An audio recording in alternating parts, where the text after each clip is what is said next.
Grabe talaga, nakakainis. Sobrang init ang panahon ngayon, pre. Pa-joke naman dyan, para masaya. O sige. Game. As in, ready ka na ba? Shoot, baby! O, ito. Anong tawag sa negro na nakuryente? Oh my God. Pakiulit. Anong tawag sa negro na nakuryente? Ito, sagot niyan. Neground.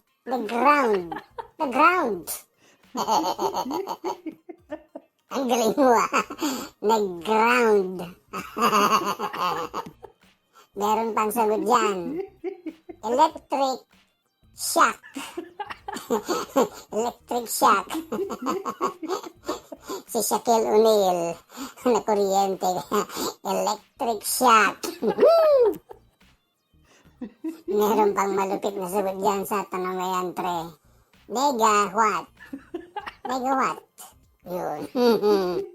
May iba tayo Sinong kauna-unahang Pilipino ang nakapasok sa bote? Grabe yan pang malupitan na tanong, pre. Sinong kauna-unahang Pilipino ang nakapasok sa bote? Ito, hula ko lang Pinoy Genie. Mali pare. Hinebra pare. Malay din. Mali. O sige, sirit na. Ang tamang sagot dyan, pre, ay si Mang Tomas. Yung sasawsawan ng lechon. Basta may isang sagot dyan, pare. Si Dato Puti.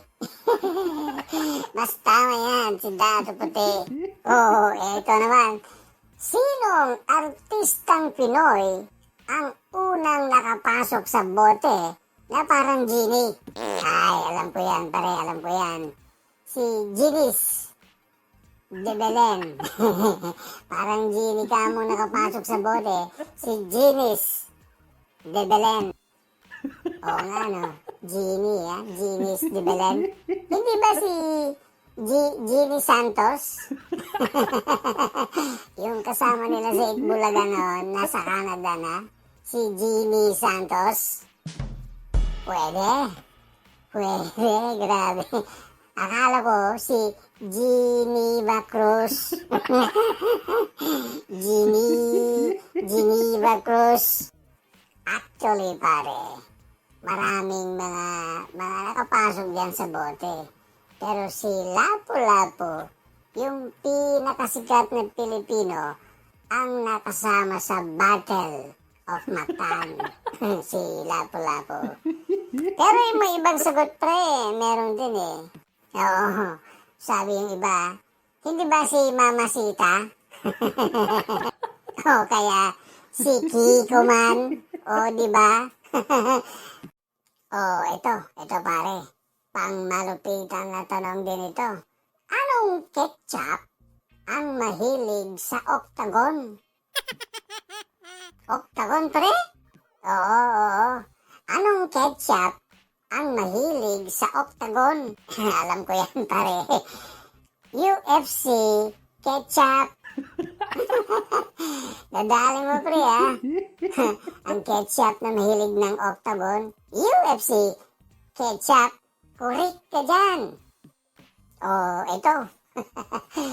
Anong tawag sa pinakamaliit na manok sa mundo? Pinakamaliit ka mo, pre? Ano ba yung size niya? Yung pinakamaliit na manok sa mundo, pre. Ito, try ko, Eddie. Chicken cube. Oh my God. Ang dami mo, Chicken cube. Actually, pare, meron pang sagot dyan, 1 day old. O, diba? Liit pang manok. 1 day old. Ito, mas malupit na sagot, pare. Yung Nor. Nor. Ikaw naman, pare. Pareho din, Nor chicken cube. Maliit din na manok. Meron pang sagot dyan, pre. Yung unanok. Unano? Ano ba nok? Unanok? Ito ang pangmalupitan mga netizen, nahulaan. It's called pandnok. Pandak na manok. Pandnok. Ano naman yung malaking manok, pare? Yung malaking manok, ha? Andax, pare. Sarap na lechong manok. Andax. Mali, pare. Mas tamang sagot sana dyan. Anong masarap na luto ng pato? Oo nga, andax. Maraming daka, andax. Oh, ito.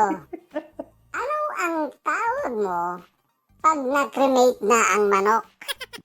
Oh, ulitin ko ha. Ano ang tawag mo pag na-cremate na ang manok? Pare, pag na-cremate na ang manok, ang tawag dyan ay chicken powder. Ang galing mo naman, pare. Siyempre, pag na-cremate na, naging powder na. Yun, tama, chicken powder. Pero pare, meron ding magaling na sumagot dyan eh. Ang tawag dyan ay microchick. Durog-durog na eh. Microchick. Uy, may humahabol pare eh. Doon sa tanong mo kanina, anong tawag sa pinakamaliit na manok sa mundo? Ano daw, pre? Ano daw? Chikiting. Chikiting. Yun. Pinakamaliit daw na manok sa buong mundo. Chikiting. Oh, ito pare, may iba naman tayo. Tapos na yung mga chicken jokes mo na yan. Anong krimen ang tawag pag pinatay ka ng Chinese? Uy, iba nga. Ano ang sagot pare?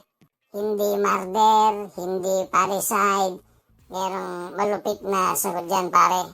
Ang tawag doon ay insecticide. Insecticide. Ano naman ang tawag o relisyon ng mga mahilig ng fried rice, pare? Mahilig sa fried rice, pare?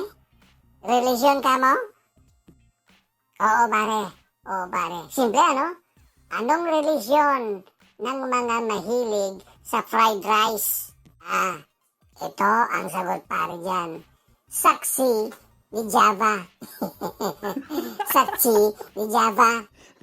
Actually, pare, ang saksi ni Haba o Java ay relisyon din ng mga computer programmers yan. Yung saksi ni Java. Anong relisyon ang tungkol sa pakikidebate? Pare, yung relisyon ng pakikidebate. Madali lang yan, pare. Ang dating daan. Puro debate dyan. Debate dito. Debate dyan. Anong relisyon ang mga mahilig sa saging? Oh my God. Aba, lahat naman tayo pare mahilig ng saging. Oo nga, pero meron pare yung talagang mahilig sila ng kumain ng saging pare. O ito ha pare, huhulaan ko yung tanong mo na yan ha. Ang sagot niyan ay sabatista. Mahilig sila ng saging pare. Sabatista. Ay, correct ka dyan pare. Galing mo naman talaga. Oh, bakit masaya ang kalendaryo pare? Pare, luma na yung tanong mo na yan. Lumang-luma na yung joke mo na yan pare. Oh, sige nga. Sagutin mo yan kung alam mo yan pare. Masaya ang kalendaryo pare. Kasi marami siyang date. Oo nga. Marami siyang date. Marami siyang ka-date. Kainggitang kalendaryo. O sige. Diyan po nagtatapos ang ating episode sa vlog na ito ha. Invite natin sila pare para naman mag-subscribe sa ating channel.